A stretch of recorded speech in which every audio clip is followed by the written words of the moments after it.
Hey, I'm Sneb, and welcome back to another raid review. We're back with Team Exactness. They're doing their Heart of Thorns raids progression. This is the first wing, and I'm looking at Gorseval. Skipped Spirit Run. Spirit Run, there's usually not a lot of feedback I can give.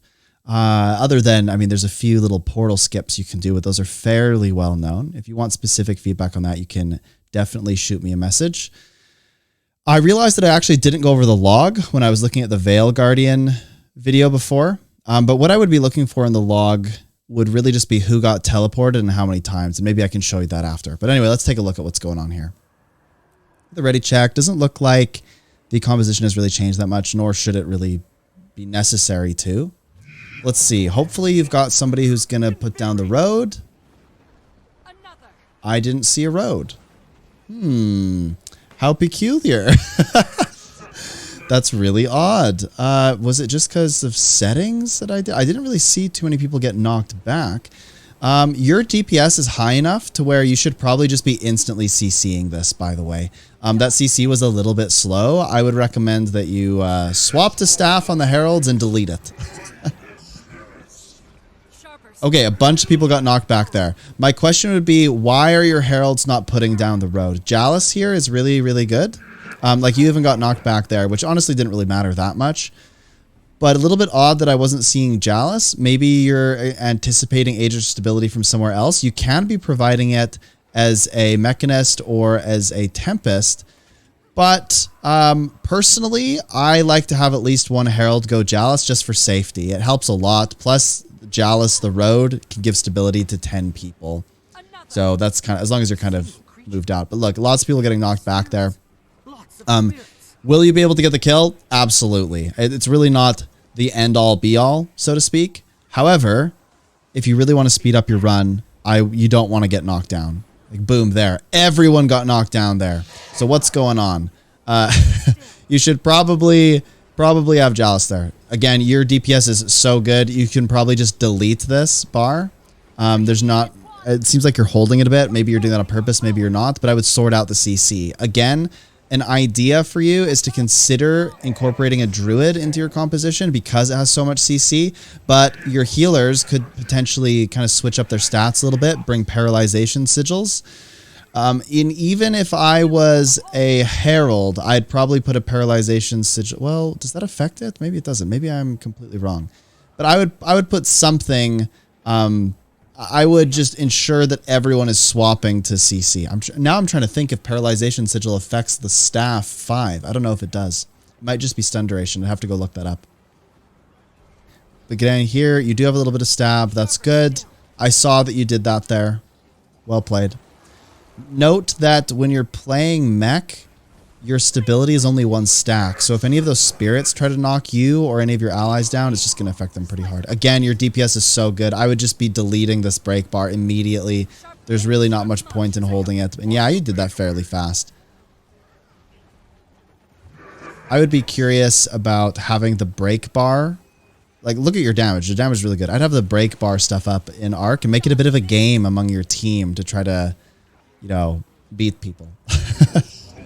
Who will win? Okay, there you go. Really good job.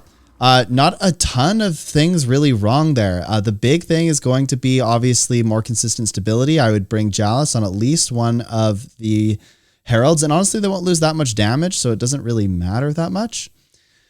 Other than that, I mean, you could argue that everyone should play really bursty power if you wanted to really optimize the kill.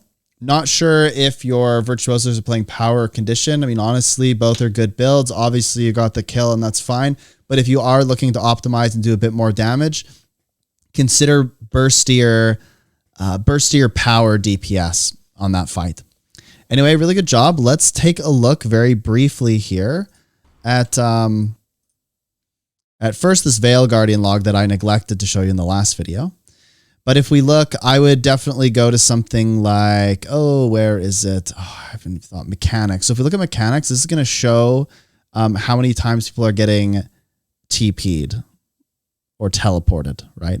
So the unstable magic spike, the blue, right? If we look at this, got hit twice there, once, twice, once. And these are during the splits.